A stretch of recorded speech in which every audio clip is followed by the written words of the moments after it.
I think we'll just do a short mandala offering. It's always nice to do that to create some merit, thinking about all of our precious teachers, all the Buddhas, enlightened beings. And we're making this vast offering to them so we can receive their blessings, inspiration, and we can actualize what we're discussing in this course. We can actually get to know our minds and change our minds. This ground, anointed with perfume, strewn with flowers, adorned with Mount Meru, 4 continents, the sun and the moon. I imagine this as a Buddha field and offer it. May all living beings enjoy this pure land.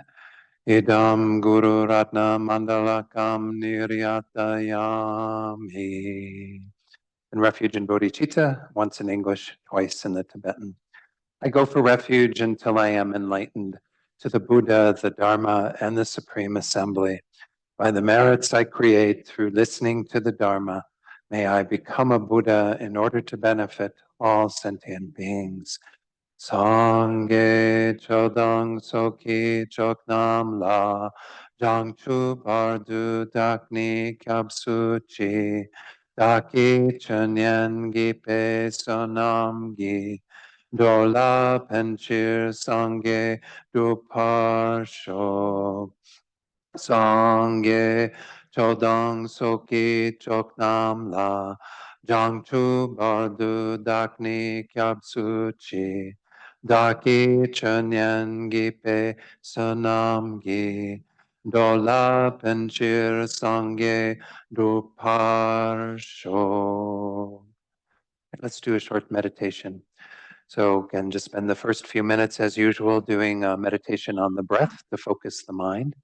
So whatever technique you prefer to use in working with the breath, you're welcome to use that. But essentially, we are keeping the awareness with the breath as best as we can. Whenever the mind wanders, just gently guide the mind back to the breath. So let's do this in silence for a few minutes, and then I'll lead you in a short reflection to set our motivation for tonight's class.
So now let's set our motivation for tonight's class.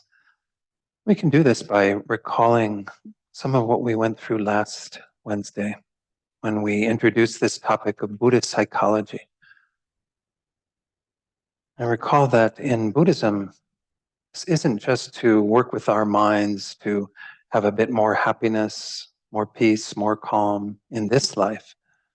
That certainly can happen from practicing what the Buddha taught. And Western psychology certainly even offers a lot of very valuable tools to help us to work with our mind in terms of this life, this existence. But Buddhism has a deeper purpose in working with our minds. Because as we went through last week, everything is rooted in the Four Noble Truths. The first truth, the truth of dukkha, dissatisfaction, suffering. The Buddha alerting us to the fact that what we are engaged in and what we have been involved in since beginningless time is unsatisfactory. There's the obvious pain and difficulty that we have in this life, but even the pleasant things not ultimately satisfying. And that's because we are involved in this conditioned existence under the control of various factors. At the root of them are ignorance, as well as all the other afflicted states of mind that arise from that. And those are the causes of our dukkha, the second noble truth. The causes are within us. We have to look to the mind as the source of our suffering, but also ultimately the source of our happiness, our well-being. And that leads us to the third noble truth, the Buddha giving us the promise of an end, a cessation to dukkha, and all the causes that are in our minds that create that state. And of course, that leads to the fourth noble truth, the path, the true means of accomplishing complete end, cessation of all of our dukkha and all the causes of that. And of course, the deepest path is to work with overcoming that ignorance that's at the root, developing the wisdom that will be a direct antidote to that ignorance. And of course, to all of the distorted states of mind that are built on that ignorance. So when we turn our minds towards this subject of Buddhist psychology, we're doing it within that understanding of trying to gain an appreciation for how we need to work with our minds, the importance of doing this, and then actually engage in the techniques that the Buddha taught, which will help us certainly to have more peace and happiness in this life, but will also eventually help us to be free from our own samsara, our cyclic existence, our going from life to life in this conditioned way. And moreover, we can also aspire to help others to do this same work.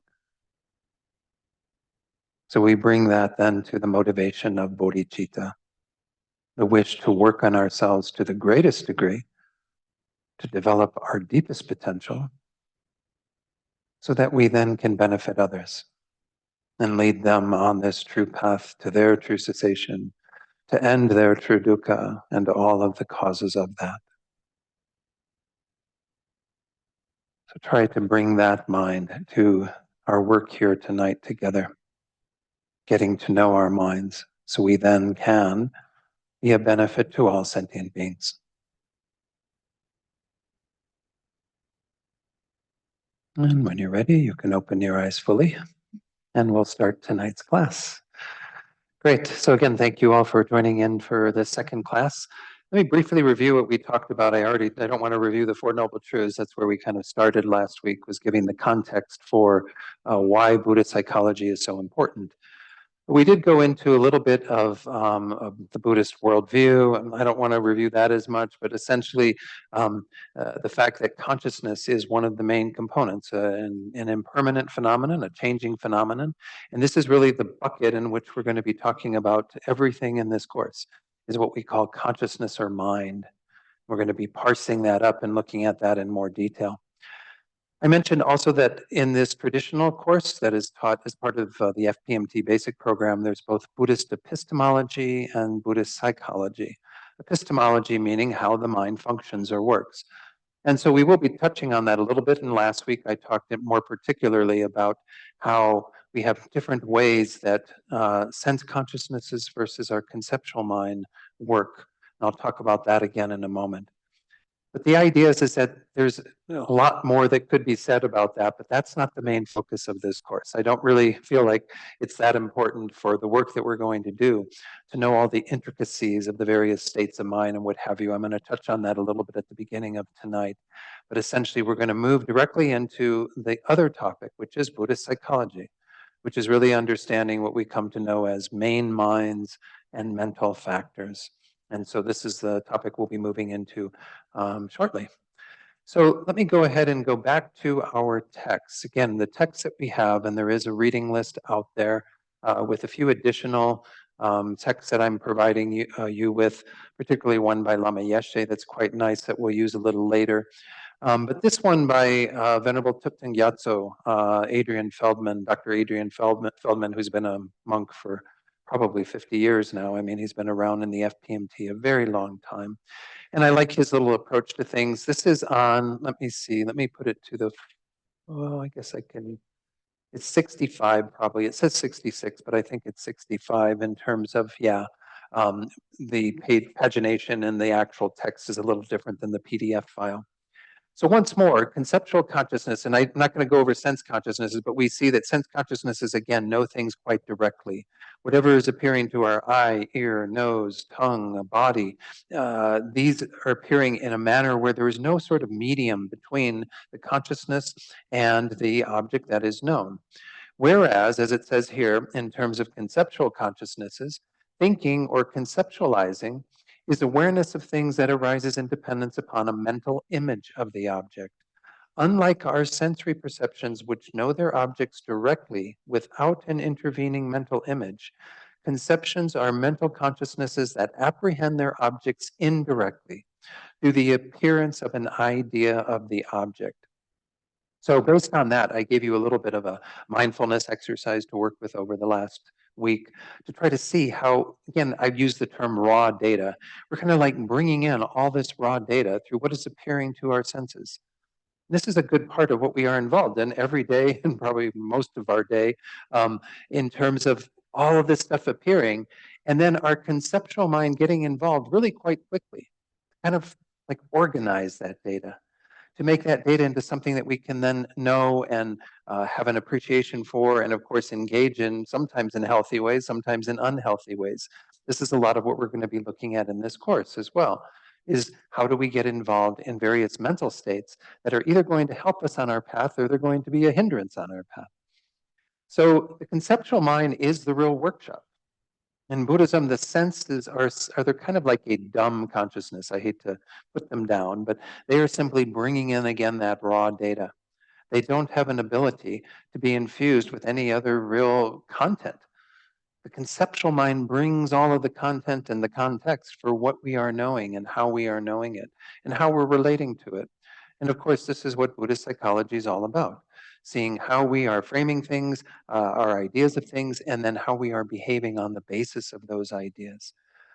So the conceptual mind is really the main place where we're going to be focusing in terms of a lot of the mental factors are set out as conceptual minds, especially when we get into the virtuous and the afflicted states of mind. This is, again, just the way that Buddhism approaches things. Now, whether this would hold up, I know His Holiness has many discussions with these neurologists and neurobiologists and all these various people in the field of mind science. And they come to some conclusions together, but obviously Buddhism has its own way of looking at things. Because once more, just to get back to our initial definition of mind is not material. Mind is not the brain. So when His Holiness sits down with people who are very well versed in the brain and how consciousness is arising within the sphere of the chemical, electrical impulses that are happening in the gray matter and throughout the spinal cord and all the various things, that help us to know, that's not the Buddhist perspective. There is an interdependence of body and mind, That is how we know things in terms of our senses, because that raw data comes in, is processed in our conceptual mind, and then ideas and things again are generated around it. But this is, again, a very different view, something that is important to understand in terms of then we have the ability to change things that are not dependent upon physical bases. Yes, your brain will change as your mind changes. We know this now from neuroplasticity. But the goal isn't to work with changing the gray matter. The goal is to change our thoughts, to change what it is that we are thinking and how we are relating to our world. So this is the idea behind that. I want to talk a little bit more about this. I didn't have time to go into this in quite as much detail. This little section in the next paragraph that talks about kind of, sometimes we say conceptual minds are those that have two things that are suitable to be mixed. They can be mixed. Essentially, well, I mean, I might read that little bit that's not highlighted there. I don't know if we've never heard of Superman. Venerable Gyatso says, we can conceive an idea of him just by hearing his name and a description. Without more information, our mental image cannot be accurate, though. But if we have the fortune to actually meet Superman, then we can connect the idea generated by his name with a more accurate image derived from having seen him. This is speaking to kind of two ways that we form a mental idea of what something is. We can hear about it, meaning that it becomes sort of a sound generality. It's somebody tells you, like if, let me take it off screen. Many of you have been to various parts of the world, traveled to India, what have you. But if you had never been to India, you would again hear things about India from people who had been there, maybe even read books on India, the Lonely Planet Guide to India, or whatever it is that you would look to as a source for helping you to get an idea of what India is like. But then once you actually go to India, you have a whole new, what we call a meaning generality. The sound generality of what India was like and the meaning generality of what India is actually like by being there becomes some kind of mixed. Kind of formulate some ideas about things that are not just based on what we've heard, but also based on what we've experienced. But nonetheless, these are all still in the realm of what we call this, I think Ducci is the name of it. It's a mental image. And once more, when we say image, we don't mean something purely visual. I can ask you right now to think about the first few notes of Beethoven's Fifth Symphony, right? We all know that from various commercials and things where we've heard it, or maybe you like Beethoven and listen to the Fifth Symphony occasionally. But when those sounds come to your mind, they are not the actual sounds of the symphony. It is the idea of the sound of the symphony. It is the beginning chords that are playing that are giving you that representation, if you will, of the actual notes. And you can go to hear a symphony perform Beethoven's Fifth, and then you will have the meaning generality. You'll have an ability to, again, have both of those. Again, it's kind of hard in some of these to bring them in without a meaning generality being generated. But with regard to some things, we have both of those. We have a sound generality when we first hear of something. Like remember when they introduced the iPad? Maybe you heard about from various tech magazines or whatever, that Apple's going to be introducing this thing that has a flat glass surface that you can move your finger on or whatever. You get an idea of it, but then when you go to the Apple store and you actually see an iPad there, then you have again a different idea of it. It becomes enhanced in some way. Nonetheless, conceptual minds, by their nature, have a mistaken idea because once we start working with things in our conceptual landscape, they aren't the real object. Think about an iPad right now. Maybe you're looking at an iPad, some of you who are online right now. But the iPad that comes to your mind when you think about it is not an actual iPad. The notes that start Beethoven's Fifth Symphony that you bring to your mind when I ask you to do that are not the actual sound of those notes. Again, we have a mental image, an idea. So this is just something, again, I'm not going to spend a lot of time in the traditional teachings on mind and cognition. They go into a lot more about what's involved in conceptual consciousnesses and so on. But as it says in this highlighted section, thus we can say that thought is a conceiving consciousness that apprehends the two images, that derived from name, which is the sound generality, and that from experience, the meaning generality, as suitable to be combined. Conceptions may have wrong or correct understanding of their object, but even correct conceptions have an element of error in that the conceiving mind confuses its mental image of the object with the actual object. Of course, this is as we get into how some of these delusions arise, we can see that we can embellish objects very frequently. Like, look at what happened. I mean, maybe think about when you first fell in love, the very first time you fell in love with somebody. This person came into your experience, your world, and you had certain qualities that you saw about them, the way their voice was, what they looked like, the color of their eyes, or whatever, all the various things that you feed into your idea of who they are. And then when you're not with them, you start building up on that, right? You make them into this, incredibly beautiful, wonderful, perfect person for you. You put them on a pedestal. You create all these concepts around them that are probably not grounded in reality at all. The person may have some of these features, may have some things that you generated through that meaning generality of being around them and what have you. But we've embellished our idea of who that person is. We've created a whole new person, probably somebody that that person can't possibly live up to. And that's why a lot of relationships go south, because we put them on a pedestal and then we get disappointed when they can't live up to that, right? So again, we're going to talk about these delusions and how they work and how they are operating at that level of the conceptual mind taking something that they think is the real object in a sense, and they keep embellishing, our mind keeps embellishing it and never really knows what the real object is to begin with. We again have ideas of things, and our ideas can be very distorted, our ideas can be very accurate. Can say all of the Buddhist path is to make our ideas as accurate as possible, to bring them to the level of what is truth, what is there actually. That's, of course, the big goal of Buddhism, is to help us to overcome all of our misconceptions.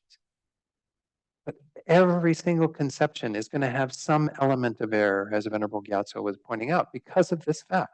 Because we're not dealing with the actual object. We're dealing with something that is an idea of the object. Go on to a little bit more. It's a little bit highlighted there in the next paragraph. This is very important. Through our preconceptions, we distort the reality of almost everything. And this is, again, hopefully you saw in doing the little mindfulness exercise, how quickly we go from that raw data to our ideas about that raw data. You know, it's a song that you hear that you really like. Well, then all of the things that you go, oh, this song is just so perfect. This is just the most wonderful music, and da da da da da da da. You know, we do that with regard to everything to some degree. Learning about our minds means that we learn that that process is happening and we gain more control over it, so that we bring more accurate information to our assessment of things and not, again, go down these distorted pathways that we're going to be discussing. So that's the real purpose, again, of that investigation, and that's the bit of a Buddhist epistemology. Now, within minds and mental factors, we will be looking at more functional aspects of the mind as well. But that's the main teaching that I want to take away from that part of the more traditional, again, FPMT basic program teachings around mind and cognition, how it is that the mind knows. Because this is the most important thing to get. And it's interesting that Venerable Gyatso really only deals with that. In the very next section, though, he does go on to kind of looking at how our conceptions can be, of course, in error then, and how we need to be able to address what is happening in a process or progression of awareness. So let's look at this, this last part that's highlighted here. Subjective distortion, however, is not an inescapable problem. Wrong ideas can be transformed into correct conceptions based upon logic, investigation, reasoning. Even correct conceptions with their natural confusion between object and mental image of the object can be transcended eventually through cultivation of what we call direct mental perception, achieved on the basis of single-pointed concentration. This is a major goal of Buddhist meditation. So I'm going to spend a little bit of time going through the process. I'm not going to use what Venerable Gyatso uses in those next pages that follow. Hopefully you had, yeah, I think I may just kind of move over some of that, but I do have some slides that I want to share in regard to this. What Venerable Gyatso is saying is essentially, once more, getting back to those wrong ideas that we have about things, especially the root wrong idea, which is our ignorance that misconceives how things exist. And we're going to get into that as part of this course. Remember, section 2 of our text pertains to that, and we're going to come back to it at some point when we get into those teachings. But essentially, the Buddha says every one of us is living our lives with a fundamental misconception of how we exist, how the world exists. What we need to do is to have a process for overcoming that misconception, that wrong idea. And the Buddha very clearly set this out, and it's a wonderful little kind of step-by-step process to show how we move from our wrong idea of how anything exists, not just this, nature of things that we are talking about as our fundamental ignorance, but any misconception that we have can essentially be overcome in similar steps. So let me go to my slides, and I'm going to share with you this. You go from this slide. These slides again will be posted to that. Oh, I threw in a little, sorry, maybe maybe this give us a little pep talk from Lama Yeshe. This is actually in that one little text that is in your reading materials folder, Drop from the Ocean of Minds and Mental Factors, quote from Lama Yeshe. This is once more the context for why we're doing all of this work. When you study Buddhism, you are studying yourself, the nature of your body, speech, and mind, with the main emphasis being on the nature of your mind and how it works in everyday life. Why is it so important to know the nature of your own mind? Since we all want happiness, enjoyment, peace, and satisfaction, and since these things do not come from ice cream, but from wisdom in the mind, we have to understand what the mind is and how it works. So anyway, I threw that in there. It's taking us a little off track, but hopefully, again, some wonderful inspiration from Lama Yeshe. So we are in this section, part 3, that I was just at in the text. But there's a progression of awarenesses that starts with wrong consciousness that I want to go through really briefly first and give an example. And then I want to go through the more traditional way that it's talked about in terms of that deepest level of ignorance. We all start with wrong ideas or conceptions. I mean, this is why the Buddha taught what he did, is so that we could overcome our false ways of knowing things. The misconceptions that we have, especially again, the root one that is keeping us going from life to life and never knowing any real satisfaction. But that has to be begun, that process of moving away from that, by some level of doubt.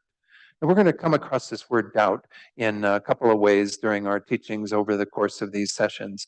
But doubt here is a healthy doubt. It's a way that we are actually beginning to question and suspect that things are not exactly the way that they appear to us. The Buddha did also teach that the way things appear to us is false as well, but we're clinging to that false appearance through our ignorance as if it was true. So we need to develop some kind of doubt about things. And we're going to see that there are 3 levels of that kind of move us further and further away from what is wrong towards what is right. We eventually get to a correct belief or assumption where we haven't proven things to our own mind through a deeper investigation, but nonetheless, we are on the right side of things. We are moving towards a correct idea. Then we have what's called valid inference. That's the term that Venerable Gyatso uses. Again, there might see different terms in some other presentations, translations of these terms. Valid inference is a mind that actually is using reasons and logic to prove something to ourselves. And when that proof really hits home, we still have a conceptual mind, but we are knowing it at a much sounder level. The idea is at that point it becomes what we call incontrovertible. We can't be swayed from that. Whereas when we only have the previous one, correct belief, we might be swayed from it by somebody who says, no, you're thinking wrong, and gives us a whole other reasoning, and we suddenly sign up for that. Eventually, in the Buddhist path, as was said by that paragraph we just read from Venerable Gyatso's text, we want to arrive at a place that we call yogic direct perception. Yogic direct perception is a state that can be achieved where you have very deep mental concentration, meditative stabilization. And on the basis of that, you unite it with this penetrative wisdom. We call these calm abiding and special insight. When you unite those two, you can bring forward an awareness of things that will be beyond your conceptual framework. It will be a direct realization of things. Of course, again, when it comes to emptiness and realizing that to overcome our ignorance, that's the main goal. You can't have a yogic direct perception of everything, but you eventually achieve a mind that is knowing everything directly when you achieve Buddhahood. Buddhists do not have conceptual minds. That is why in a lot of traditions you might hear this idea of kind of emptying your mind. Stop your conception, don't have any conceptions. But just stopping those conceptions might give you a little bit of peace, but it's not the goal. The goal is to use those conceptions in this framework that I was mentioning, to go from your wrong ideas to some doubt about them, to a correct belief about them, to eventually a valid inference about them, and to eventually a yogic direct perception. And that's what the process the Buddha taught. So we have to use the conceptual mind as a stepping stone to get us to that valid direct perception. That's the only way to do it according to the way it's taught in this path. Now, again, I'm not putting down any other traditions that might spend a lot of time in abiding in some state of non-conceptual awareness or what have you. But in many of the traditional teachings, it is set out that we have to, of course, abandon our conceptual mind, but we do that by using conceptuality itself. Kind of an interesting kind of alchemical process. But I'm going to use the example of it's an extremely mundane example, but since Christmas is coming up, and of course I grew up being taught about Santa Claus. Santa Claus is a wrong idea. We all know. Now, I hope I'm not ruining it for anybody. If any of you still believe in Santa Claus, I'm sorry, I'm bursting your bubble. Santa Claus is a wrong idea that we are taught from a very young age, right?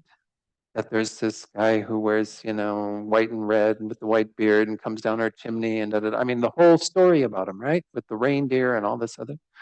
So we get this whole story and you start believing it as a child, right? So you grow up with the wrong idea that your parents and friends and whoever else, brothers and sisters, have kind of infused in your mind.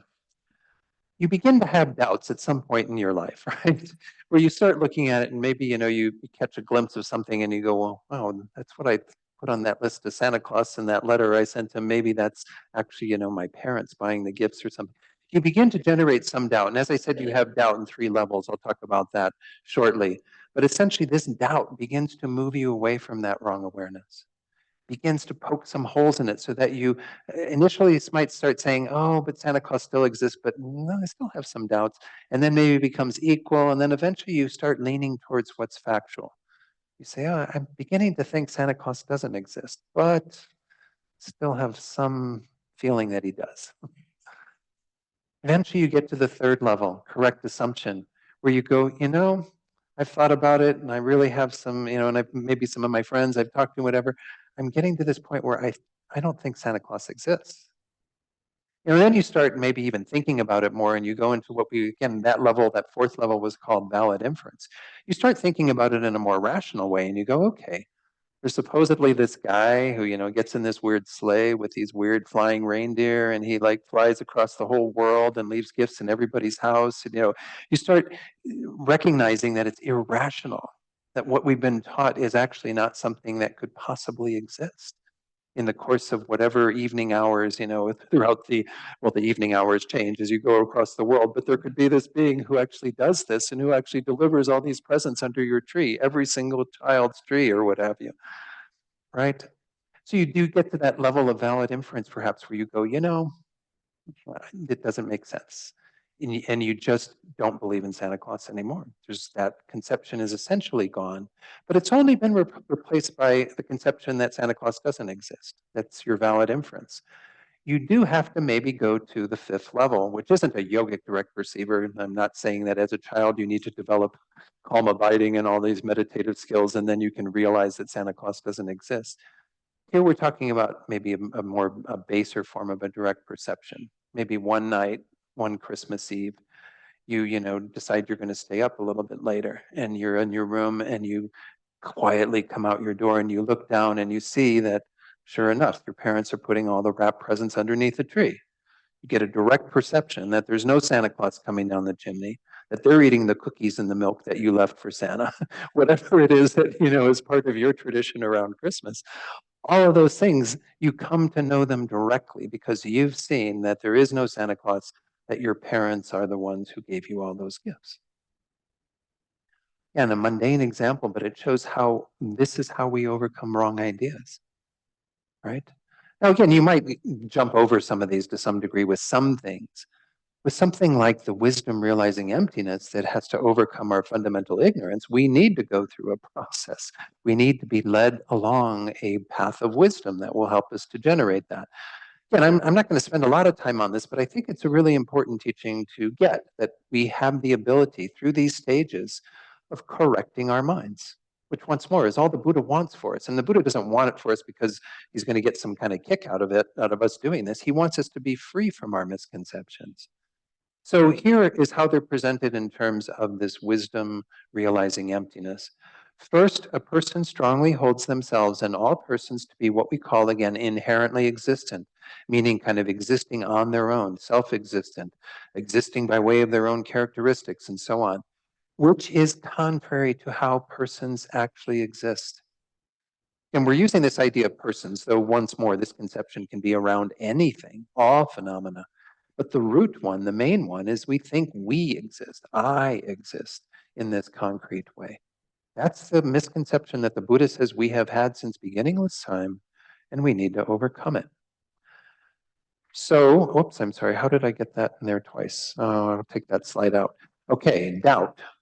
Then, through hearing about emptiness and or reflecting on its meaning, a doubting consciousness is generated once more in 3 stages. We have doubt leaning toward the incorrect, where the weakening of the wrong awareness is just a little. So the practitioner actually thinks that persons probably are inherently existent, but begins to suspect that they may not be. Then equal doubt, the practitioner then equally thinks persons are inherently existent and are not inherently existent. Then doubt leaning toward the correct or the factual, the practitioner eventually thinks that persons are probably not inherently existent, but again, hasn't overcome that doubt yet and moved on to the next level. The next level is a correct belief or assumption. Further listening to teachings on emptiness, study of the topic of emptiness, contemplation, reflection on it, that induces a correct belief, a conceptual understanding of persons as empty of inherent existence, which can be generated through the process of inference, but is not yet a valid inference because it's not incontrovertible. We use this word incontrovertible, which means you cannot be swayed from that. So again, correct belief, once more, is still a belief. It's still in the neighborhood of it's something you believe, but you have not yet proven it to yourself at the level where you've got that grounding in validity. It's not incontrovertible yet. Others could maybe convince you. You go hear some wrong teachings by somebody else who's saying, no, everything does inherently exist, and that's absolute garbage, and da-da-da-da. And then you get swayed in that direction again. You go back to your wrong view because it's not grounded in that level of validity. So the very next step is an important one. We have to spend some time coming to this conceptual conclusion that ourselves and all phenomena lack inherent existence. So this is done through penetrating more and more through reasoning and analysis on emptiness of inherent existence, so that an inferential valid cognition, which is conceptual and incontrovertible, is induced. Where you get to that place where you say, I know now that things do not inherently exist, that I do not exist in the way that I appear or the way that I thought I did. And I'm not going to be swayed from that because I have proven it to myself. Now, Buddhism teaches, again, we're not going to go into this in a lot of detail in this course. Buddhism teaches techniques for that reasoning.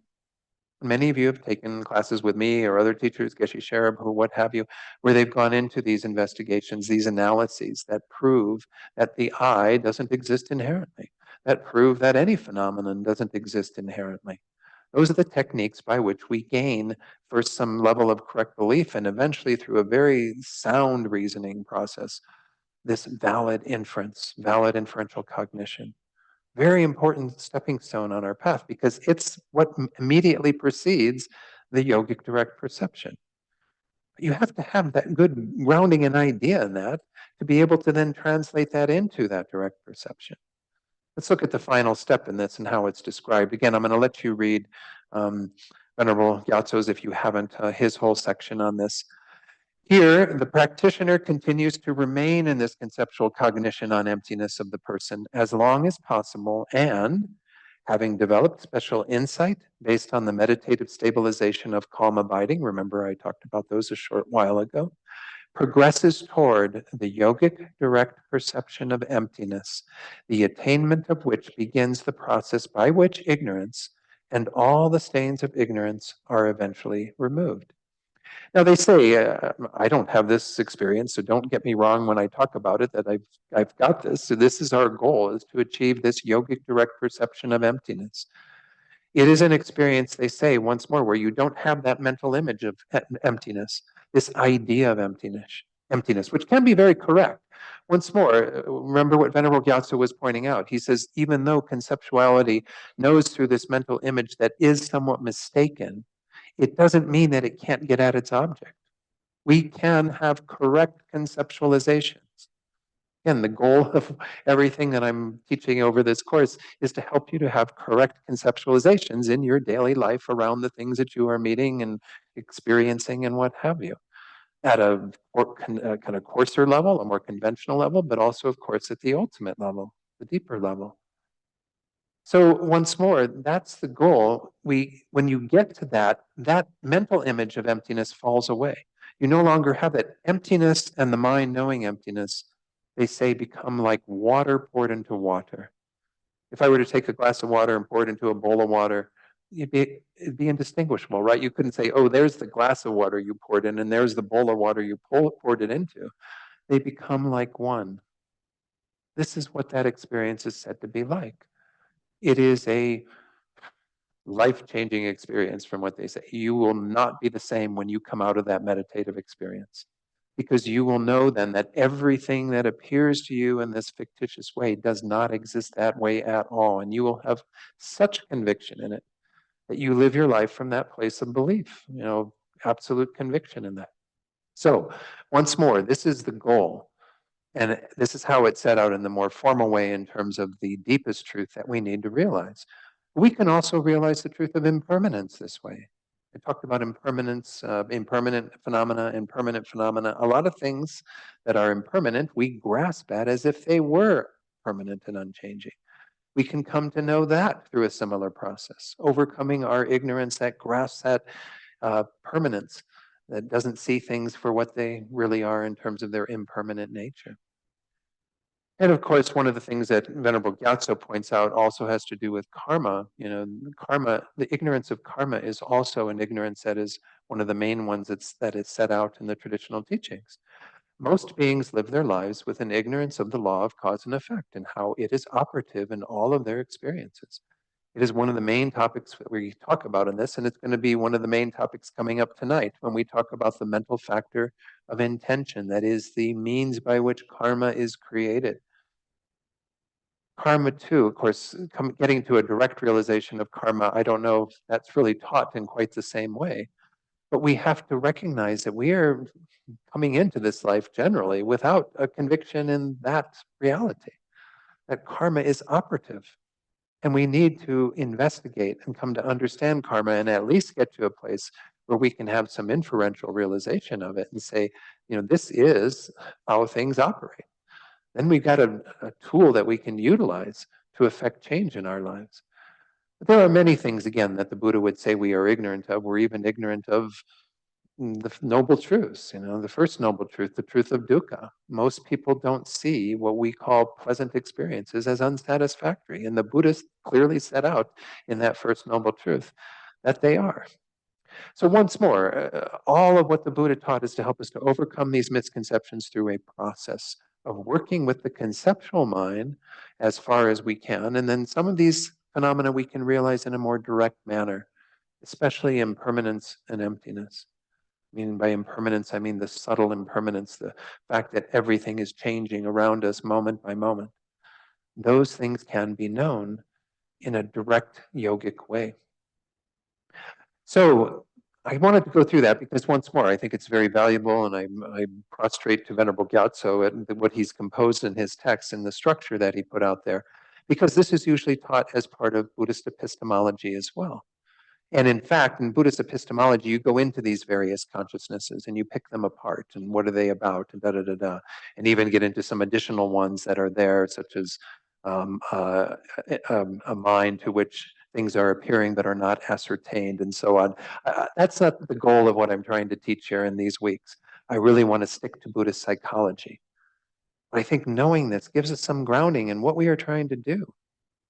You can overcome your misconceptions at a very coarse way, and you don't have to get immediately into realizing emptiness and knowing these deeper truths.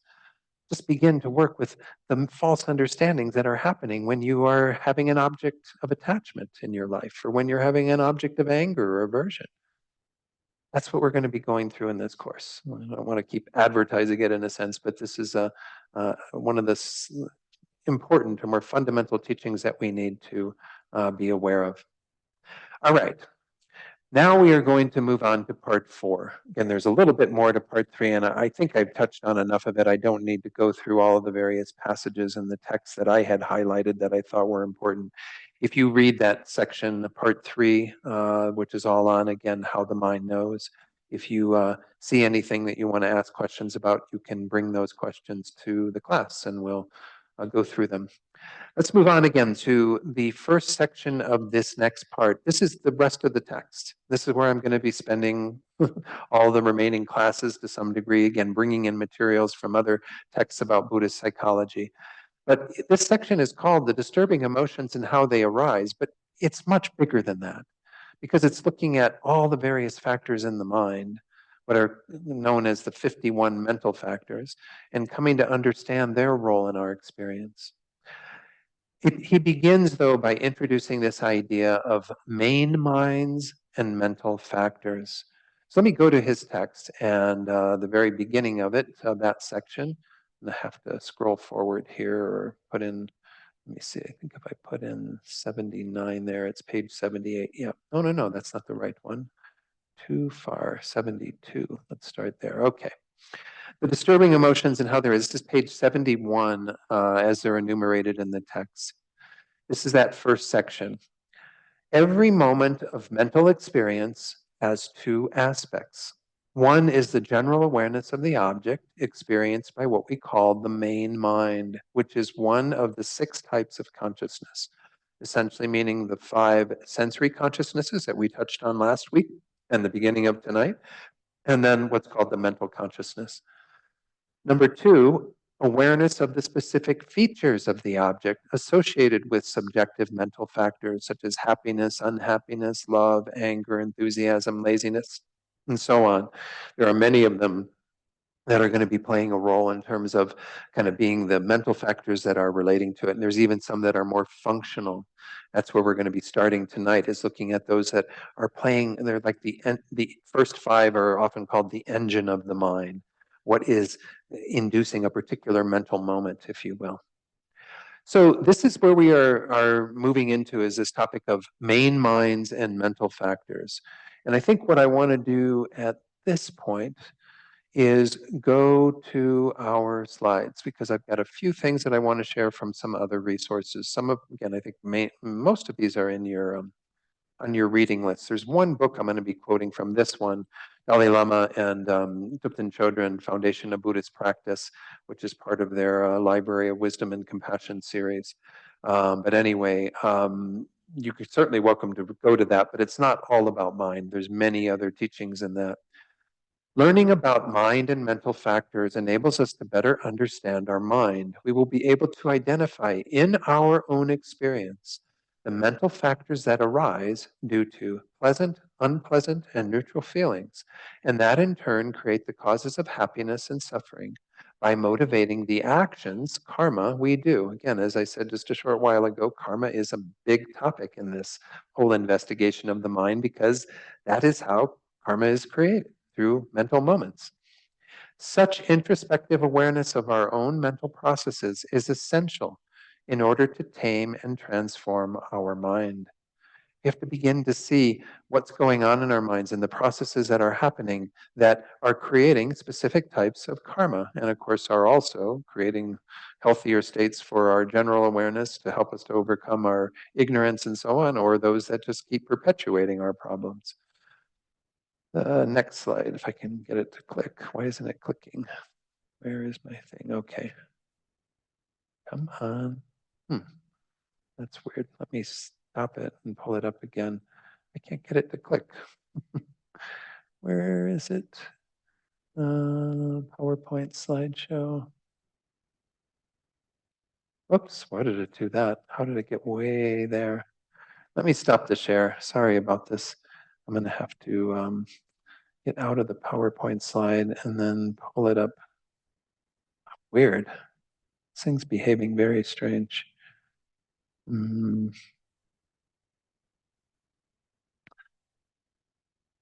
Okay, let me see what happens when I do that. Did that get rid of the other slideshow? Okay, good, good. I think when I go back in there, it should be fine. Sorry about that. I don't know, my PowerPoint is acting up. Okay, so then this is the second part of that quote from His Holiness and Venerable Children. We will also understand that Dharma practice entails subduing the destructive mental factors that lead to misery and psychic existence and enhancing the constructive ones that lead to happiness and psychic existence, as well as to liberation, one's own individual freedom from samsara, as well as full awakening, Buddhahood. This in turn will positively affect our thoughts, words, and deeds. So again, not saying anything that new. I just want to share their words so that you know that I'm not coming up with this stuff on my own. This is, stuff that was taught to me by many great teachers, so I can rely on them, hopefully. Consciousness can be divided, as we just spoke about briefly in terms of Venerable Gyatso's text, into main minds and mental factors. The definition of a main mind is a main knower that is posited by way of apprehending the mere entity of an object. It's not getting at specific features of it, nor particular ways of relating to it and what have you. It's just the overall consciousness to which the object is appearing. Again, we can have 6 of those. Our eye consciousness to which visual objects are appearing, shape and color and so on.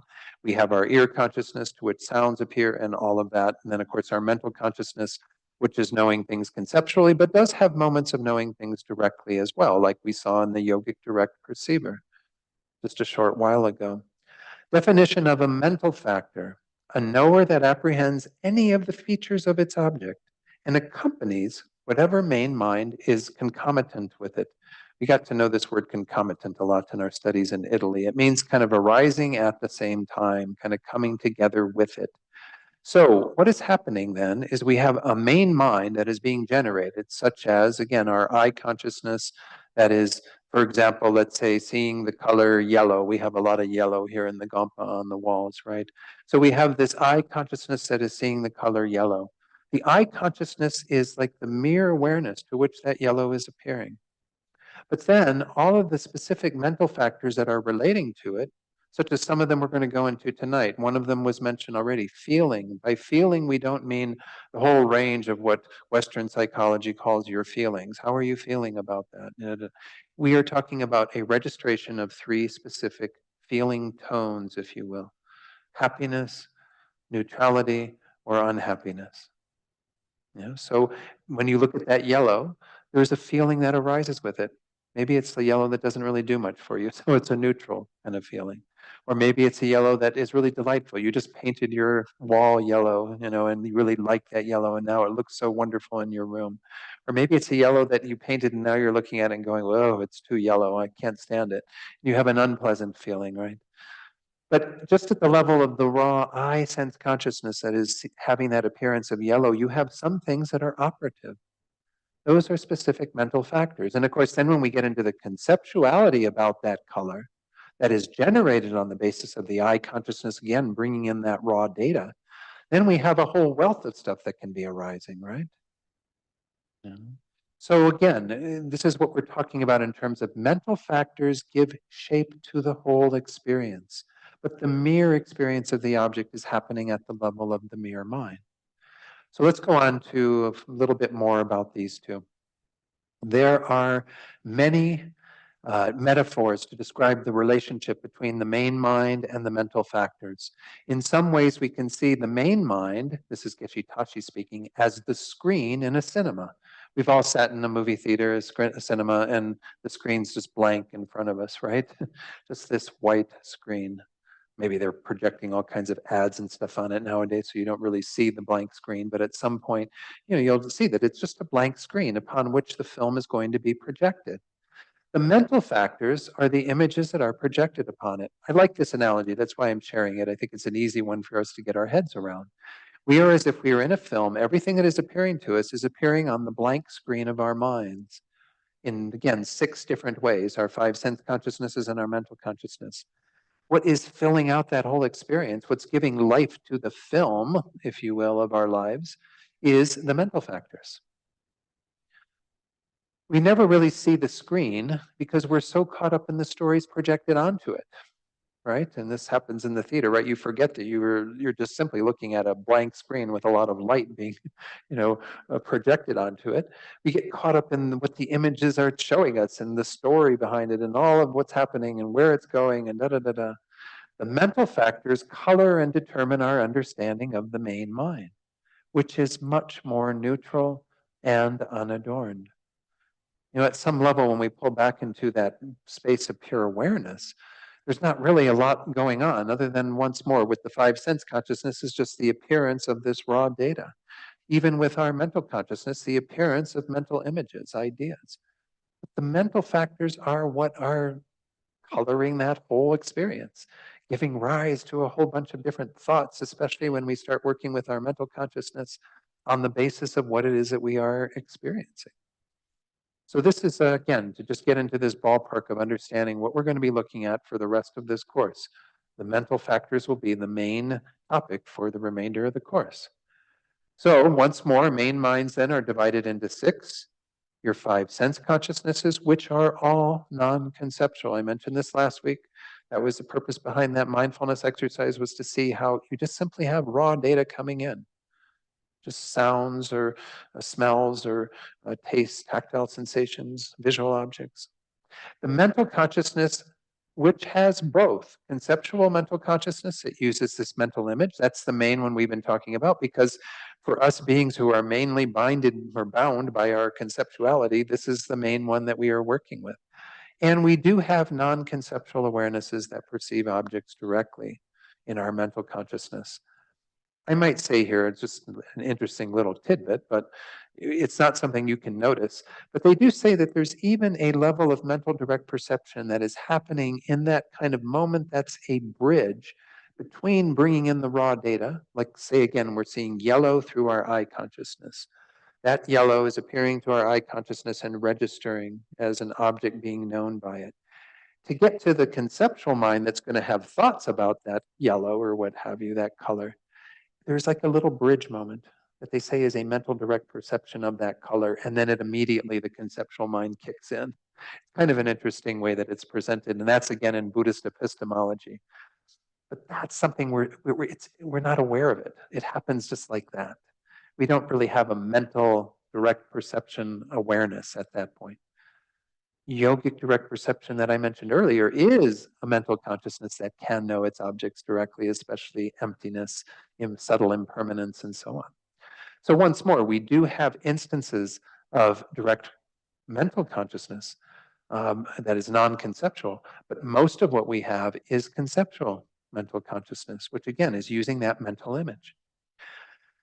Well, before I introduce you to these groups, kind of who we're going to be dancing with for the next several weeks, let's go ahead and go back to the text and go through a little bit more of what Venerable Gyatso says about mental factors later on that same page, page 71. Mental factors are aspects of awareness that occur simultaneously with any of the 6 main consciousnesses, the 5 sense and the 1 mental consciousness. The description of mental factors enables us to recognize the details of what is happening in each moment of awareness, and by extension, how the stream of consciousness functions over time. Because in a sense, we are looking at, we'll be picking it apart in terms of what are like individual moments. But think about our stream of our awareness, our consciousness, our mind. It's just a stream of awareness. Any moment that we stop and pay attention to becomes the past really quickly, right? And we move on to the next one, and the next we try to keep up with it. But essentially, we can see how these things operate over time and how we have various mental habits that are part of our mental factors. Again, those that are more virtuous, those that are more afflicted in nature. And we become more aware of them when we begin to once more get to know our own minds. Right? Like how we chose this topic for this course, because this is really what the whole purpose of this type of study is to make you the observer of what is happening in your mind. So you're no longer just kind of going on autopilot. Most people are on autopilot. We are to some degree ourselves throughout our day. We're going to be looking at in the very first part some of the mental factors that we need to become aware of because they're operating to kind of fill in that initial information, to give us what it is that we're working with. And then we begin to infuse once more all kinds of conceptual overlays and things on top of that. So this is, again, I think it's earth-shattering, but we're just wanting to kind of get into this ballpark of talking about minds and mental factors. Normally, on the next page, page 72, we respond to pleasant or unpleasant experiences with impulsive bursts of habitual anger or attachment, through which we create non-virtuous karma. There is, however, a time gap between stimulus and response. I think he's quoting Viktor Frankl here, who used to say, he had to quote something like, between stimulus and response, there is a gap. In that gap lies our freedom. In that gap lies our choice. We have a choice to be able to how we are going to respond to the various stimuli that come into our lives. If we know, he says here, if we know how the mind functions, and if we have mindfulness of what is occurring each moment, we will be able to take advantage of that space, that gap, and respond with a virtuous attitude rather than a non-virtuous one. Again, a really nice encapsulation of what we're going to be doing in this investigation. We do have to initially deal with some of those mechanics of the mind, the engine of the mind, the way that the mind is functioning through some of these initial mental factors. But we're going to be going very quickly into the virtuous states, the non-virtuous, afflicted states of mind, what have you. I am skipping section 2 of his text here in this chapter, what's called ego psychology, because he, based on his own study of Western psychology and citing a text that puts forward Freudian psychology, he goes into a whole bunch of stuff on ego and id and superego. And when I start reading this stuff, my mind just glosses over. Sorry. If you want to read it, it's optional, but that's not why we're here again. We're here to study Buddhist psychology and not necessarily understand Freudian psychology. Again, there are overlaps, there are things that are commonalities, but as I pointed out last week, Western psychology is somewhat limited in terms of the goals that Buddhist psychology is trying to get us to achieve. Okay, so the 51 mental factors. This is the third section. It's on page 78 of this larger section on the disturbing emotions. In general, the 6 main consciousnesses are not specified to be either virtuous or non-virtuous. They're kind of a neutral ballpark. Again, they're the blank screen upon which the images are projected. There's nothing kind of saying you're going to watch a comedy or you're going to watch a drama or you're going to watch a horror film or you're going to watch anything can be projected on the screen. It's neutral. All right. The sense consciousnesses remain neutral, but mental consciousness can be rendered either virtuous or non-virtuous according to the types of mental factor manifest in its retinue, or again, concomitant with it, at any particular time. So let me take it off screen here again and go over what this said.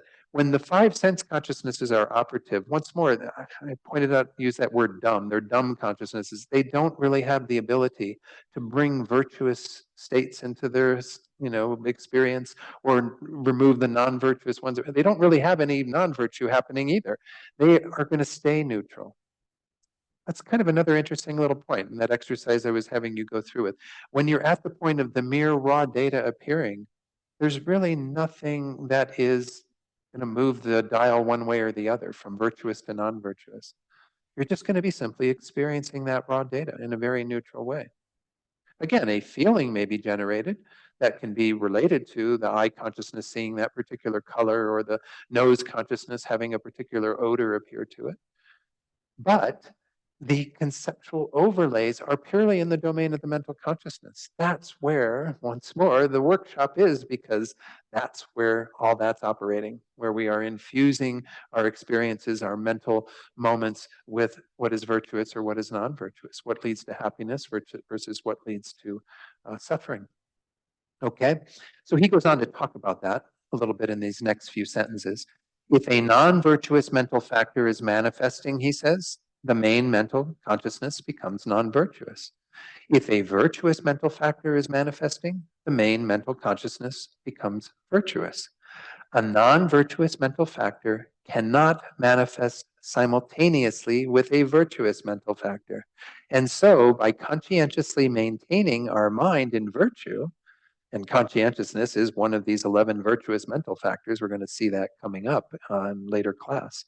With effort, we can protect our mind from non-virtue and its unwanted results. Okay? So again, this is just pointing out that this is the goal. And again, the reason why we can transform the mind completely and get to the state of Buddhahood is because of this antithetical concept. If the mind of virtue is present, such as the mind of loving kindness that embraces others with a wish for their happiness, you cannot have the mind of hatred towards those beings present. You just cannot have them in the same mental moment. That you might vacillate between them. I really want to love this person now, but I can't stand what they're doing. But I really want them to be happy, but oh God, they're such a pain in the butt. You may have thoughts that vacillate between those two. But you can never, in one single moment of mind, have both of them present. And if you become more familiar with virtue, over time, that is the content of your mind. That is what you will be thinking. Whenever you see a being who is screaming at you at the supermarket or whatever and saying, the way that you did this or that is wrong, and why you're so, selfish and blah, blah, blah, blah, saying all these things to you, you will only have loving kindness and compassion for them, because that's what you've trained your mind to do. So once more, that's just speaking to what we are really looking at in getting into these mental factors. Let's go back then to the divisions of these. I'm going to introduce these, and I'm hoping we can cover the first 5 tonight, because they are, once more mechanical. They're the engine of the mind. The 51 mental factors are divided into 6 groups. We have 5 that are called ever-present, because they're essentially present in every single moment of awareness, whether it's conceptual or non-conceptual. There are some specific moments where they might not be manifest when you have a very, very subtle mind, but essentially this is once more the engine of the mind. Continually, moment after moment, these are functioning. Then we have 5 that are called, by our author, focusing. I always learned the term object ascertaining or even object determining. They get more at the individual features of objects and how we engage with them. Then we have the 11 virtuous mental factors, which are those that we need to cultivate, as was just said, by Venerable Gyatso, and that will lead to more happiness by becoming familiar with them. And then we have the 6 root afflictions, the main afflictions that have within them what are called the 3 poisons, but we'll get into that later. And then the 20 close or secondary afflictions. The last category is the 4 variable mental factors, meaning that in their very nature, they could be swayed one way or another. They don't necessarily have one aspect to them or another. It depends upon the individual or the accompanying thoughts that we bring to them. It'll become clearer when we get to those.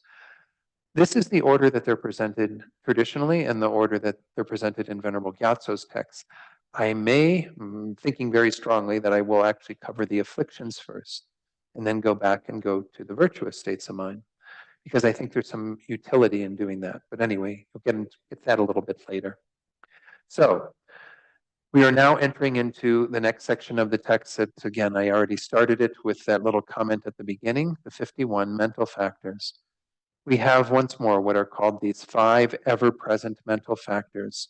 They're called omnipresent or ever-present because, again, they accompany or arise with all main minds. They are, again, I'm giving you the order that Venerable Gyatso sets them out. This is not the traditional order that they're taught in the Low-Rick text, the Minds and Mental Factors text. But I like his presentation. I think there's some merit to it. We're going to first talk about intention, this factor of our minds that is simply kind of a movement of our minds to a particular object. Then we have mental engagement, which is what kind of holds us there to some degree. It causes us to attend to that object. Sometimes this is called attention. Then we have contact, which is when that object and the consciousness knowing it and so on, when those kind of come together.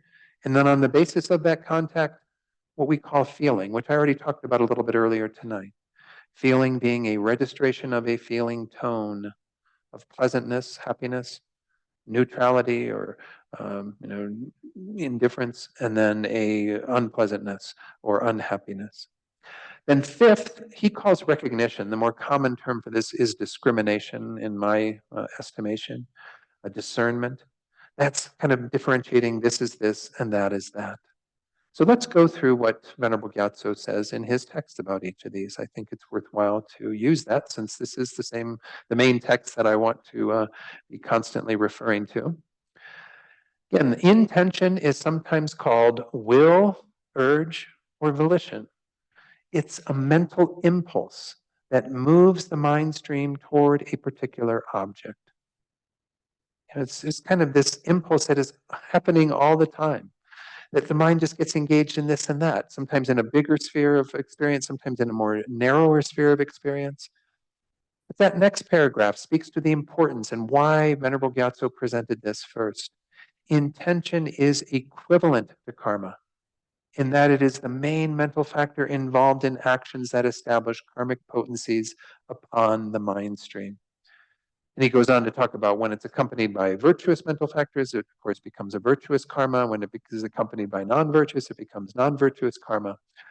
What we are simply dealing with is this factor. Again, it's hard to isolate this in terms of our mental experience, but we can see how quickly the mind gets drawn to this or that. And even when you're listening to a teaching, how suddenly maybe some thought will come up about something that you need to do later, whatever, and the mind goes there. And then maybe you hear a sound from the other room and the mind goes there. You wonder if your cat or your dog is into something. Like we see that again, this is what kind of keeps directing the mind, is this mental factor of intention. Just kind of causes this mental movement, which in traditional teachings is essentially what karma is. In and of itself, it's neutral. Intention doesn't have a virtuous or non-virtuous flavor. It gets flavored that way by way of what conceptual minds we bring along for the ride. Now, again, all five of these that we're looking at in this first category are there, whether we're talking about our five sense consciousnesses or our mental consciousness. So even when we look at the color yellow, there's a movement of the mind to the yellow that our eye sense consciousness is involved with. And nothing else more than that if that's all that's happening. But once my conceptual mind begins to look at that yellow and make some objective claims about it in terms of how attractive it is or unattractive it is or whatever the case might be, then again, that is going to flavor what particular behaviors and things happen on the basis of that experience. So intention is the mere movement of the mind. I don't want to say too much about it. I do want to point out a few other things about karma, though, because once more, it's a huge teaching that is so important on our Buddhist path. Intention is instrumental in bringing about karmic results, it says there. What we normally refer to as karma is an intention provoked by an ignorant mental continuum. It's contaminated in that the mind is moved by an afflictive emotion. So remember my tree of samsara I showed you all last week? You have the roots of ignorance. As long as you are in samsara, rooted in ignorance, everything produced on the tree is contaminated by ignorance. So again, when we talk about karma in general, we are talking about karma being the whole instrument by which all of this happens. Mental factors arise on the basis of that, different mental states. Remember, that's the trunk of the tree. And we have various actions we commit on the basis of those. Those are all the branches. And then the fruit that we get from that are the experiences of those ripening of those actions. Usually when we talk about karma, we're talking about contaminated karma. There is something called uncontaminated karma when you begin that process of extricating yourself from the roots of ignorance, when you have that yogic direct perception of emptiness and start creating karma that leads to your liberation or your enlightenment. But until then, what we are dealing with that we call karma is all rooted in ignorance. That is the mental factor of intention that is arising within our contaminated minds and then directing it towards various things. And we're not talking about again, a conceptual process necessarily, because the mind gets moving here and there and what have you, really quite not at will at all, quite spontaneously, right? Get distracted by this and move over there and go over here. And, what we call in our medical language ADD or ADHD, we all have attention deficit to some degree, and mind is constantly moving all over the place. But we are creating a form of karma with every one of those mental movements. And they're all contaminated. They're all going to bring about results that are only within samsara. But once more, with a little bit more knowledge, we can become aware of how that's functioning and perhaps influence it so that we create more wholesome karma. There's another quote on karma a little bit later on that page 79. Even though our entire life is influenced by countless past karmas, because that's what we're experiencing now, is the product of our past actions, past intentions. The events of our life are not predetermined. This is one thing to know, is that Buddhism is not saying that because you created all this past karma, then therefore you're going to experience it whether you like it or not, and it's all determined what you're going to experience. Rather, there are many factors that play into all of this. Karma is a very dynamic process. I don't want to go too deeply into karma as part of this module or this course, but I really do want to emphasize that it is so instrumental in having some understanding, again, of the mechanism by which karma is created. So we're looking at it at this level when it's the first of these 5 omnipresent or ever-present mental factors, simply as a function of the mind moving to this, moving to that. Not talking about how it gets flavored yet. We're going to get into that later, right? But it's important to know that that's part of the process, all of this flavoring of the mind that is the intention. By the way, intention, sometimes people use the term motivation and intention interchangeably. Motivation is a conceptual thing. Intention in this context doesn't have to be conceptual, as we saw. It can be just a simple movement of the mind. So now one more passage on this, and then I think we'll go on to the second mental factor in this category. As Buddhism rejects the concept of an autonomous controller running our own show, there is no independent person separate from the body and mind, or within the body and mind, that makes decisions. The mind makes decisions. Therefore, the term will, which was again equivalent to intention in some contexts, can only refer to the mental factor of intention, with its accompaniment of either wise or stupid mental factors. Kind of giving a little judgment there, but this is what we're trying to do in this course. Let me go through these, and then if I have time, I'll go back to the slides I prepared on these as well, which are not, they're just giving another flavor of someone's explanation. The second one, mental engagement or attention, is when the mind first moves to the general object by the power of intention, then engagement focuses the mind without distraction and pays attention to the specific details of the object. You may have a single moment of attention, or you may have a more sustained attention. And that becomes the basis, as he says, for the factor of mindfulness that we're going to see next week. But we have to have some kind of engagement with the object. The mind moves to it, but then we engage it, we attend to it. Contact, we're not talking about contact like physical contact. We're talking about the process by which things come into our mental experience. It's the initial experience of the object, which may be a pleasant, unpleasant, or neutral object. The object for us, karmically, is going to be in one of those categories. Contact thus functions as the basis for the feelings that arise in the next mental factor of having a pleasant feeling, pleasure, pain, or indifference. Okay? So contact is that moment when we actually have the object registering in terms of our experience. We're experiencing the yellow. And then that yellow, because for us it's a very pleasing color, induces a pleasant feeling.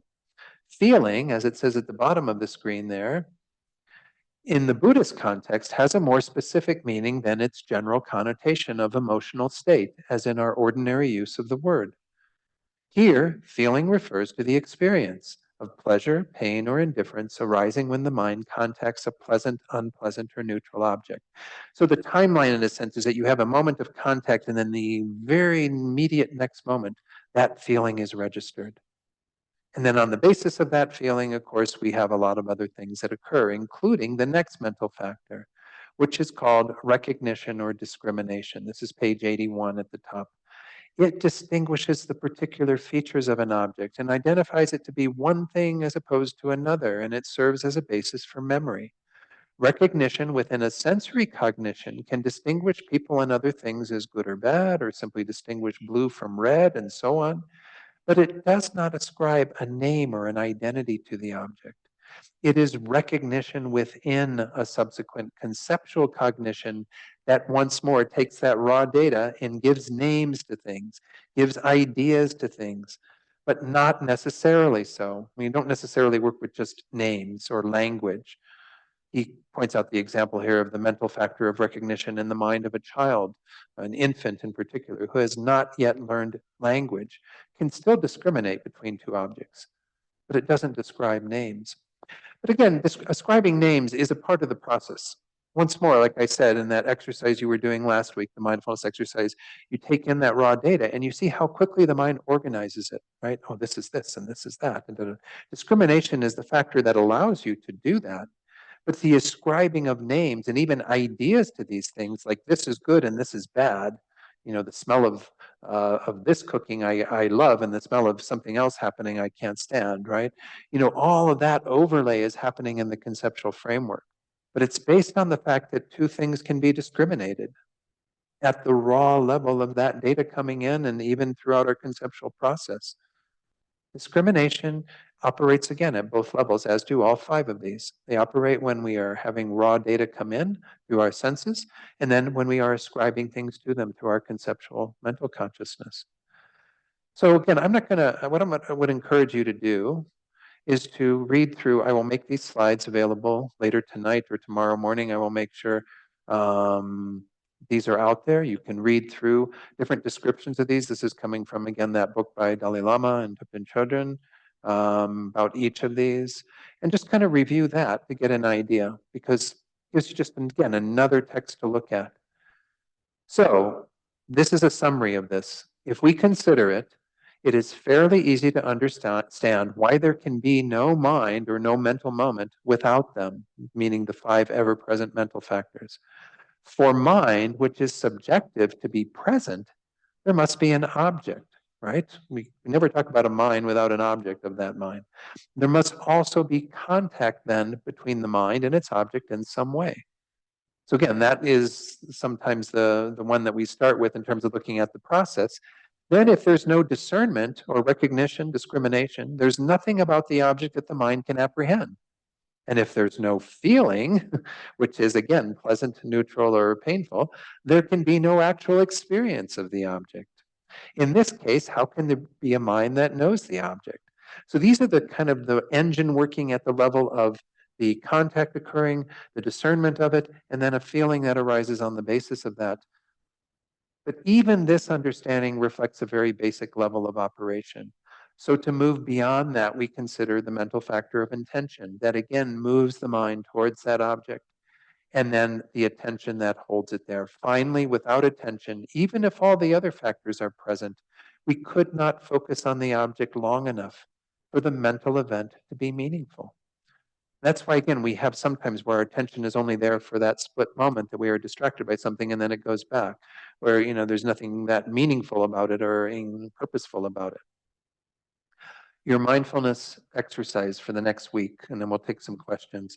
Within the understanding of these five ever-present mental factors that operate in every moment of awareness, try, and you'll be doing this often in retrospect. Again, in the moment, it's very hard. And don't do this while you're driving or something. Try to deconstruct the way that they are functioning when your mind is experiencing various objects. Once more, whether through the direct awareness of your senses or the indirect way that your conceptual mental consciousness knows things by way of a mental image. Just begin, I'm wanting you to increase some awareness of that aspect of this engine of the mind that is there. And again, you might take a look back at some event in your mind that was really quite powerful. Like, for example, if you had an altercation with somebody and a moment of anger came up, well, then maybe it'd be good to deconstruct that and say, okay, what was going on here? There was an object, which was maybe the words that that person said at you that were very harsh, very angry, upsetting, and what have you. There was the feeling, the contact with that occurred that allowed you to then bring that into your sphere of experience, to know it as an unpleasant object by way of the feeling that arose upon hearing those words and so on. The discrimination of it in a particular way of maybe, again, that led to some additional thoughts about the person and the unpleasantness of that person or what have you.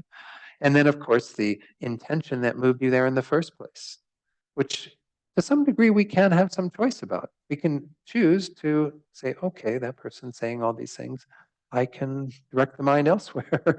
I can, ignore that or what have you. And then, of course, the attention, the mental engagement that holds us there long enough for it to be a meaningful moment or something that is impactful in our lives.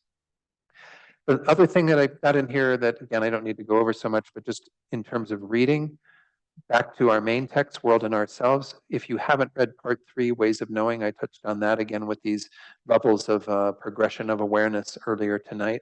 That would be good to read. The little bit on minds and mental factors, main minds and mental factors. And then again, you can read Ego Psychology if it's something that speaks to you. For me, I just can't really get into it, sorry. Then the 51 mental factors, start with those 5 ever present and read more of how they're presented in Venerable Gyatso's text. That'll take you to page 81. All right. Questions, comments, criticisms?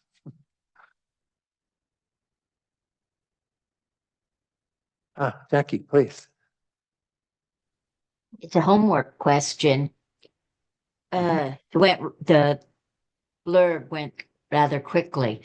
I understand we're supposed to deconstruct all the different experiences or choose one particularly strong experience to deconstruct over the next week. I mean, I would choose, again, you're welcome to choose whatever's comfortable for you. If you had a very painful experience and you don't want to feel like revisiting it, I don't want to force you to revisit it. But this is what we're trying to do, is to become aware of how that engine of the mind is functioning at that time. And again, there's going to be a lot of other stuff that we haven't talked about that's an overlay on that.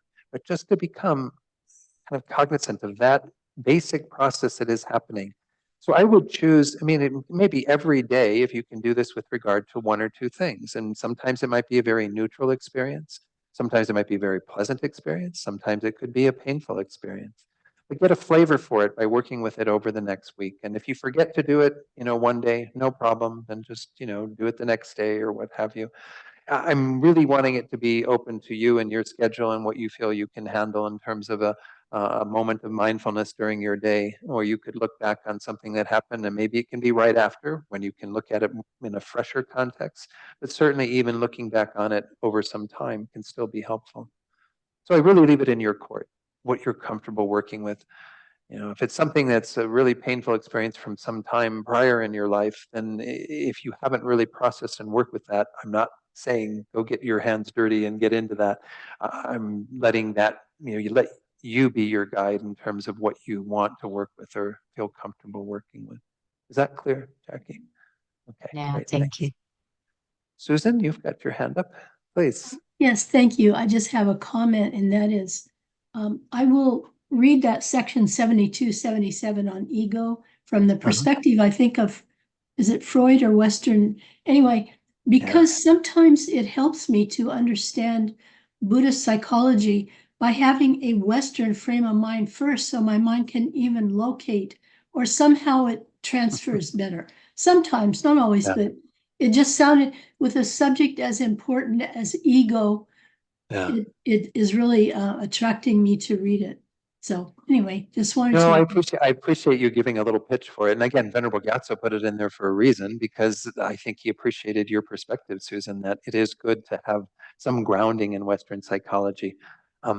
I just find when I start getting into some of these terms, and of course, maybe because I'm just so ingrained in the Buddhist perspective, I try to translate them into Buddhism, and it becomes a very difficult thing for me, at least. Maybe you'll have more success or others have more success with that. Sometimes this word ego gets thrown around as equivalent to what we talk about in grasping at that person as inherently existent. We might even refer to as ego grasping. But I always have a hard time making that equivalency, between the term that Freud coined so many years ago and what he was referring to versus what the Buddha coined in terms of the self or the false sense of person that we are grasping at. And I don't know that they're equivalent in my estimation, but again, maybe we can explore that later when we get to that topic. But I That sounds appreciate interesting. Yeah, I it. would like to explore that. Thank you very much for Sure, explaining. sure, sure. No problem. Yeah. Okay. Um, anyone else? Oh, there's Jay. Jay, please Yeah. unmute. Yes, thank you. Okay, so I just want to be clear. We can do this dismantling with regards to past events. I've got some minor memories, or maybe not so minor, nothing that's going to traumatize me, but I would like to deconstruct them because they keep repeating themselves, right? I think I've resolved a certain thing, and then it comes back up and I have an emotional reaction. Yeah. Mm-hmm. So you want to I talk a think little? that's a great one. Yeah, yeah. I have so many. They're minor for the most part, but they just go on and on and on. It's Yeah. embarrassing, And because and I've and worked on this before, obviously, yeah. right. And to And have to it, what you're saying, Jay, I mean, this may be something that you might work on through this course, so that at this level, when we're yeah, looking at these five omnipresent, it's just getting aware of kind of the mechanics of what's going on. yeah, And so that we just say, okay, here's what's happening. I'm having contact with that particular thing. It's registering to me in an unpleasant way, and I'm inducing an unpleasant feeling, and then I'm discriminating it. And on the discrimination then leads to a whole chain of things that we're going to be talking about. The yeah. mental factors that come in that overlay ideas on top of that discrimination, good, bad, what have you. And I can Right? assure you, the unfortunate thing with me is the thing that comes to the fore is when I have a bad memory about somebody who did something to me, I have a Mhm. lot of bad wishes for them, yeah? Mhm. And yeah, and I have the feeling that may not be compatible with bodhicitta. Yeah, I think you're on target with that statement. yeah, I know. Yeah. So, okay, cool. Yeah. I'll work This on is this. great. This is Thank great. you. This is sounds like you have your homework for the next couple months and maybe beyond that. I think it's for the rest of my life, darling, but I'll try. But Thank this is I'm so glad that these types of questions are coming up because again, this is what we're trying to do here. We're trying to look at, okay, what am I doing with my mind? And what have I done with my mind that I want to change? That I see it's not leading me down a fruitful path. It's not leading me to sleep better at night and to feel. I mean, we're talking about those are more immediate results, but we're also, of course, talking about once more. Is it leading me to enlightenment? Is it helping me to enhance my bodhicitta and my wisdom of emptiness and all these things? Or is it simply dragging me down, causing me to do the same thing over and over again? you. Yes, sir. This is great. So if there Thank are you. any more questions, please, were you going to say something more? I'm sorry. Was No, there I just someone said else? thank you very much. It's really Oh, helpful. you're very welcome, Jay. All right. If you have other questions that you want to address in the next class, please write them down and then bring them in and we'll get a chance for that. But I hope that again, you've gotten something out of tonight and can work with this over the next week. I'm going to try to keep these up every week, have some form of a mindfulness exercise because otherwise we can often just say, oh, it was a nice class. And then we don't think about it again until we come here the next week and we go, oh, yeah, that's right. If you have an exercise that you can work with, then maybe at the beginning of next week, we'll have some feedback about how that worked for people, what it was that you discerned, if there was anything, any insights that you had from that.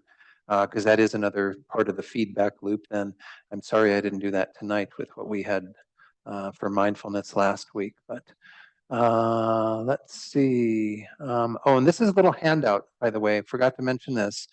That is just got them all on 2 pages.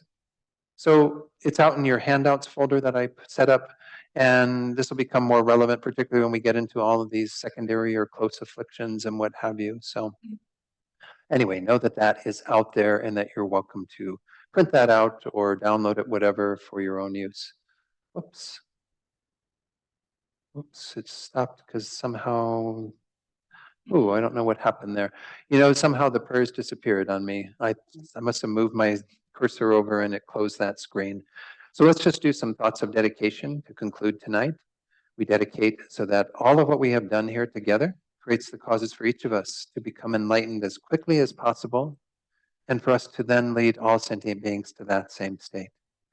And once more, we make this aspiration for bodhicitta to deepen and grow in our own minds and in the hearts of all beings. We also make the strong prayer for the good health and long life of His Holiness the Dalai Lama and all of our precious teachers who are guiding us on our path, and also for the very swift return of Lama Zopa Rinpoche, our spiritual director. And lastly, in the spirit of bodhicitta, we want to share all this positive energy we've created with others. We think about the way that others that we know or people in the world that we've heard of, places in the world where there's great disaster, strife, war, and so on.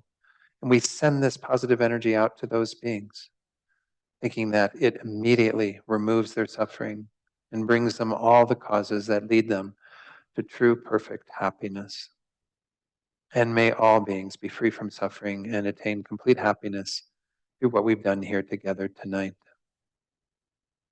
And thank you all for tuning in on Zoom, and those folks in the Gompa here. Appreciate you all being here, and we'll be back next Wednesday. Remember, next Wednesday is the last class this year, and then we will resume on January 8th, I believe, is 1 week after New Year's, continuing on all the Wednesdays through the end of February. So, all right, everyone, be well. See you next Wednesday. Thank you, Gendan.